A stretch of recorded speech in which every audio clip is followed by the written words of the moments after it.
Well, hello, it's yours truly, Corey P. Dunlap, the world's #1 motivational speaker, live and on location, here to give you another exciting 5-minute motivational message, something that's going to cause you to stretch. That's right, guess what? Of all things, your faith.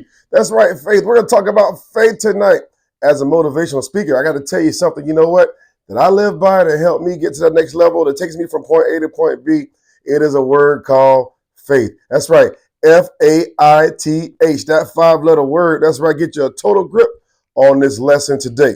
So let's go over into the word. That's right. Over to Hebrews chapter 11, verse 1. And we're going to learn exactly what faith is. So here's the definition. Now, faith is, there it is. Faith is the substance of things hoped for. It is the evidence of things not seen. All right, let's look at it again. Now, faith is. It didn't say faith is going to be, faith was, faith shall be, faith used to be. It says now, that's right, N-O-W, now. When you look at the word now, you look at it in reverse, you got one. If you want to win in this thing called life, you've got to have faith. So guess what? It says now, faith is. It didn't say faith is going to be. It says faith is. Now is always. Now, faith is always in the present. Not the past, not the future. Faith is now. Faith is the substance of things, guess what? Hope for.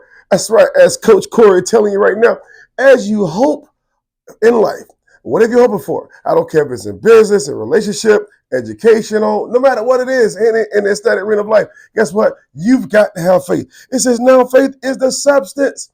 You got to realize outside of the seen realm into the unseen realm. That's right, close your eyes.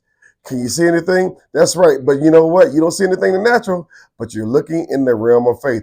Now open your eyes. Faith is the substance of things hoped for. When you close your eyes and you say your prayers, guess what? You're hoping for something. You're wishing for something. You're dreaming for something. You're praying for something. You know what? You are exercising faith. Faith is the substance of things hoped for. When you close your eyes, what substance can you see with your eyes closed? That's right. Now we're diving over into the realm of faith to see what we don't see in the natural. But when we close our eyes, what if we see in the unseen realm? We can see in the natural realm when you open your eyes. How about that? So now faith is the substance of things hoped for. It is the evidence. That's right. When you close your eyes again, and guess what? You see something. You know, you see yourself making $1 million. You see yourself going on a vacation. You see yourself building a house. Guess what? That is the unseen realm. But it exists in the faith realm. Faith is the substance of things hoped for.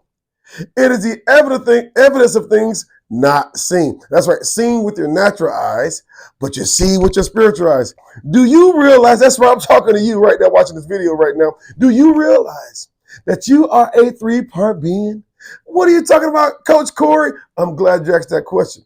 You are a 3-part being. You are a spirit, you have a soul, and it's found in the side of your body. That's right. You are a spirit. When I talk to you, I'm talking to your spirit. I may see your body, but I'm talking to your spirit. And your soul is your mind, your will, and your emotion. Your mind, your left and your right hemisphere, how you think, how you perceive, and how you learn, and how you imagine. That's right. Your willpower, your volition. That's right. Your emotion, how you feel. That's your soul part real. So again, you are a 3-part being. It's nothing crazy. You are a spirit, you have a soul, and it lives inside of this body. We see the body. That's right. We communicate through the soul. And guess what? You are a spirit. When the body ceases to exist, guess what? The spirit has gone elsewhere to occupy to another dimension. So once again, now faith is the substance of things hoped for. It is the evidence of things not seen. Let's use this magnet for a change. All right, so if this is what you're hoping for, all right, it takes faith to believe that what you see can come to pass. So guess what? If you have faith, faith is like a magnet. It will draw things to you. But you got to have substance. Here's your substance. But when you exercise faith, you dare to believe God, you know what happened? It will draw itself to you. Now, faith is the substance of things hoped for. You're at this magnet state. You see where you want to go. It's like going from A to Z. But guess what? When when you believe God and you believe against hope, as Abraham did, against hope, that he'll become the father of many nations, guess what? You will see the results. You will get to that point where you will connect to the place from where you dream, imagine, believe, and you close your eyes and you saw it in the unseen realm. So now you see it. Let's go down here before we conclude this short message tonight.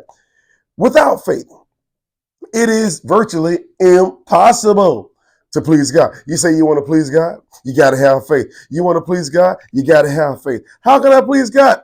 Have faith. Without faith, it's impossible to please him. Who is him? God. For he that cometh to God, that's right, the word cometh, C-O-M-E-T-H, the E-T-H means you keep coming. You don't just come one time, but you keep coming. He that keep coming to God must believe. You've got to believe in your heart. That's right, that he is what? A rewarder. That's right, he doesn't penalize you, he will reward you. But if you get outside of the realm of faith, you penalize yourself. That's why you got to stay within the framework of faith in order to get what God has for you. He is a rewarder of them that diligently seek him. You've got to be diligent about you wanted to obtain that item. You can't just stop here. You can't stop here. This is A, this is B. Now you're looking at C. You've got to be able to press through the process to get close enough so that you can actually see what you're believing for to come to pass. That's right. You can get to this place from point A to point C. You get to a place where, guess what? What you're believing for, how about this? Inside of you is such a strong will and desire to have, to get, and to possess, and to become, that you are literally drawing things to yourself. Now, the converse is true too. You know, as a man or woman think in their heart, that's what they are. So if you think the negative, you're drawing the negative to you. You know what? But when you think the positive, you can draw the positive to you. But do you realize that if you're a positive person, you got to be willing to repel negative stuff? See, as you can see, this is not going to attract, because guess what? If you're positive, that's negative, it's not going to attract. But when you're positive, and guess what? And you're able to attract positive things. That's right. Birds of a feather do flock together. Eagles hang with eagles and chickens peck with chickens. Your mind has got to be the mindset of an eagle to be able to attract those things that eagles like. You've got to be in that place, again, where you have faith the size of a mustard seed, and you can say to the mountain, be removed, be cast to the sea. And you can't doubt in your heart, because you can't have faith and fear at the same time. You can't have faith and doubt at the same time. You've got to have faith, and you got to have faith. You've heard the song before, you got to have faith. That's right, you've got to have faith, which is Hebrews 11:1, the substance of things you are hoping for, praying for, yearning for, desiring. It is the substance of things hoped for. It is the evidence of things you don't yet see. But guess what? It exists. That's right. It is the substance of things hoped for. It is the evidence of things you don't yet see with your natural eyes, but you will see it. You know why? You've got faith. Do you realize that this world that we live in was framed by faith? That's right. God spoke it into existence. He said, let there be light, bam, and light happened. That's right. Let there be a firmament in the midst of the water. Bam! There was the firmament. Let there be this. Let there be that. Whatever it was, he said, let there be. He spoke it out of his mouth by faith. And guess what? It exists today. I'm yours truly, Corey P. Dunlap, a world-class motivational speaker, live on location here, giving you another motivational message. Normally it's 5 minutes, but we're in overtime. You know, like baseball and like football going to overtime. Guess what? There's a tie. Guess what? We win the overtime tonight. But guess what? We still won. There's a W. We won. That's right. Just like faith. That's right. Faith now. Faith is now. When you flip the word now around, you've got one. We are winners because we have faith. Visit me online at eagletakeoff.com. Write me a letter, eaglecorey@gmail.com. And as always, remember this: the eagle only lands just to take off. And I'm gone. Have faith.